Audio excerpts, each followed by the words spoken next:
Le 23 avril 1937 paraissait dans l'Action française la critique de François Vineuil du film américain Les Horizons perdus, Lost Horizon, texte intégral. Voici déjà quelque temps que les Américains n'avaient pas pensé, au cinéma du moins. On peut négliger en effet Winterset où l'idéologie était aussi brumeuse qu'un décor par ailleurs saisissant et qui masquait assez bien tout le reste. Monsieur Frank Capra est, dans ses limites, un excellent artiste américain. Il a dirigé la charmante idylle de New York-Miami où tous les poncifs sentimentaux s'effondrent dans le tourbillon d'une aventure joyeusement et joliment enlevée. Par la suite, il crée le personnage délicieux de Deeds, qui est un candide et un ingénu du Far West. Déjà, dans la fantaisie de Deeds, on sent percer pourtant une philosophie sociale un peu pleureuse.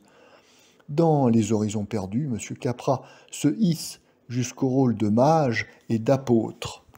Car il n'est pas douteux qu'il a mis toute sa foi, toute son âme, dans l'illustration de la singulière histoire que voici.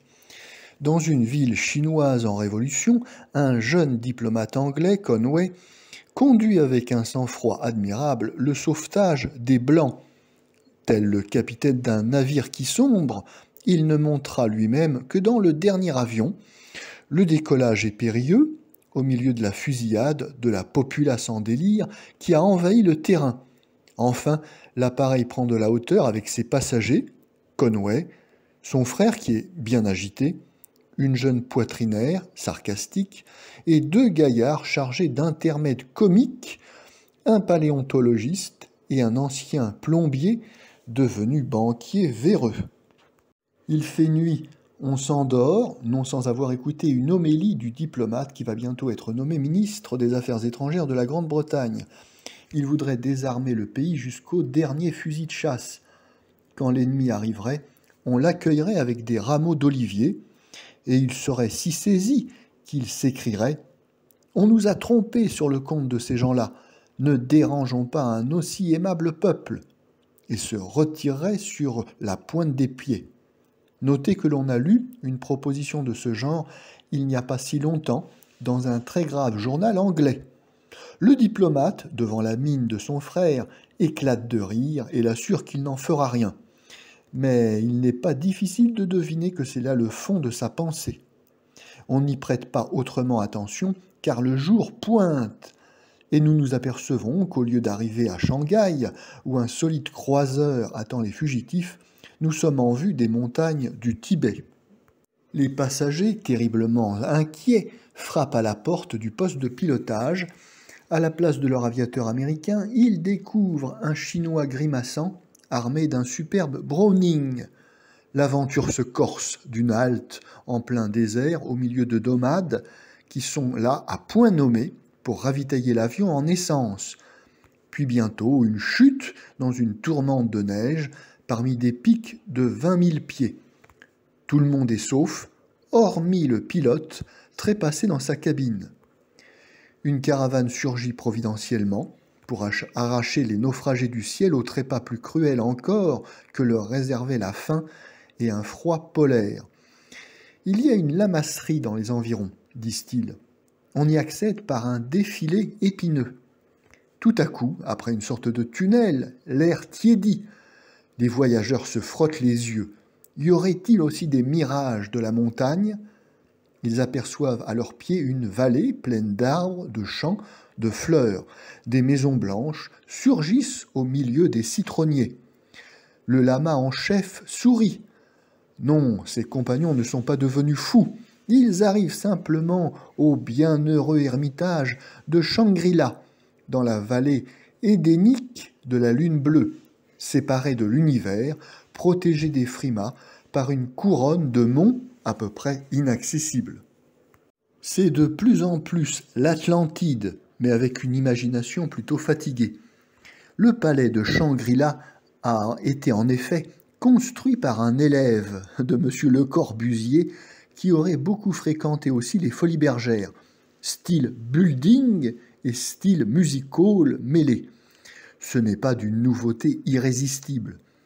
Le paléontologiste et le banquier failli jouent assez bien leur rôle dans ces décors.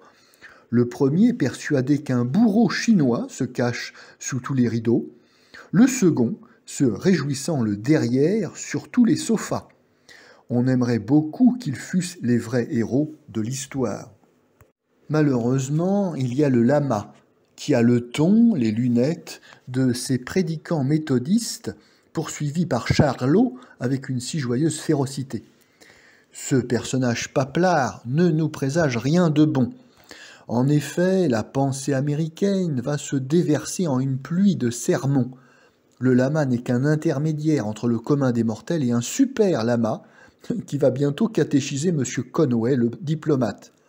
Ce super lama est un prêtre belge qui débarqua par ici vers 1715. Mais alors il y a quelques 250 ans. Parfaitement. Shangri-La, entre autres menus privilèges, a celui de prolonger la vie jusqu'à des âges bibliques. La poitrinaire, en quelques jours, est déjà guérie. Le grand lama, assez bien conservé en somme pour un monsieur de 2 siècles et demi, explique à Conway la religion de Shangri-La, car Shangri-La ne peut manquer d'avoir une religion autonome, elle est fort simplifiée. De la modération en tout, jusque dans la vertu. Cela n'est pas si loin des épîtres de saint Paul, mais on ne sait pourquoi, on songe beaucoup plus à la bonne moyenne du radicalisme démocratique. Ce n'est pas tout. Le monde va périr dans la tourmente des fascismes, des bolchevismes, des bellicismes s'entrechoquant. Le grand lama en a eu la vision. Mais il sait aussi qu'à cette ère de carnage succédera enfin la république de la fraternité universelle. C'est de Shangri-La qu'elle partira. Il importe que ce havre de sagesse accomplisse cette mission. Le grand lama, auparavant, va mourir. Tout a une fin, n'est-ce pas? Mais les livres de Conway, le diplomate, ont franchi les monts. On y lisait apparemment des théories semblables à celles de l'avion. Aussi a-t-il fait enlever l'auteur et il le sacre lama suprême tout en trépassant. Monsieur Conway est très flatté, mais son frère l'est beaucoup moins. Il s'ennuie férocement à Shangri-La, en dépit des pépites d'or que l'on y ramasse sur les sentiers, car j'avais oublié de vous dire que Shangri-La est aussi l'Eldorado de Candide. Monsieur Frank Capra est décidément un grand lecteur de Voltaire, ou plutôt des dames américaines qui l'accommodent à quelle sauce.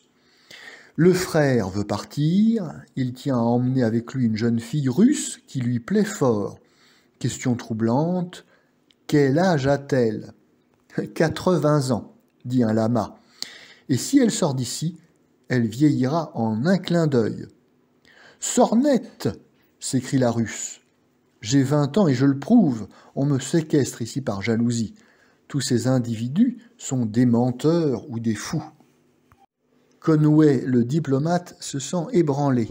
S'il allait sacrifier son marocain ministériel pour une mauvaise plaisanterie chinoise et la svans d'un vieux belge radoteur, il se décide à la fuite avec Conway Junior et sa belle. Il retraverse le tunnel, le défilé, lorgnant de temps à autre vers la russe.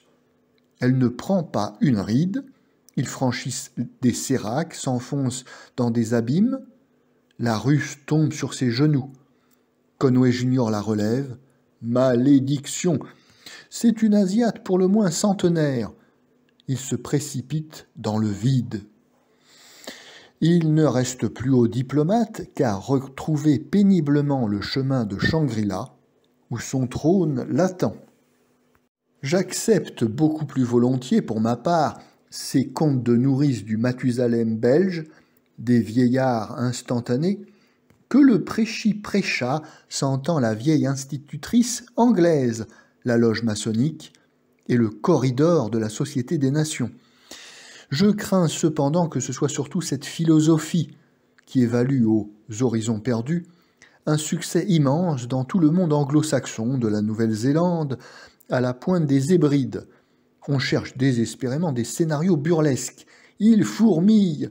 Celui-là, avec le paléontologiste et le banquier, j'y tiens, valait les plus belles farces.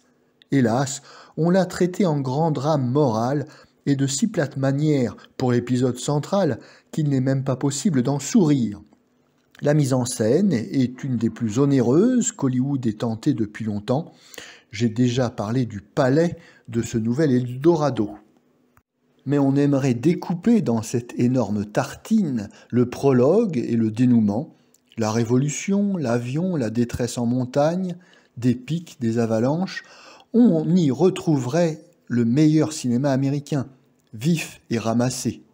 Hélas, les harangues des lamas n'en paraissent que plus fastidieuses.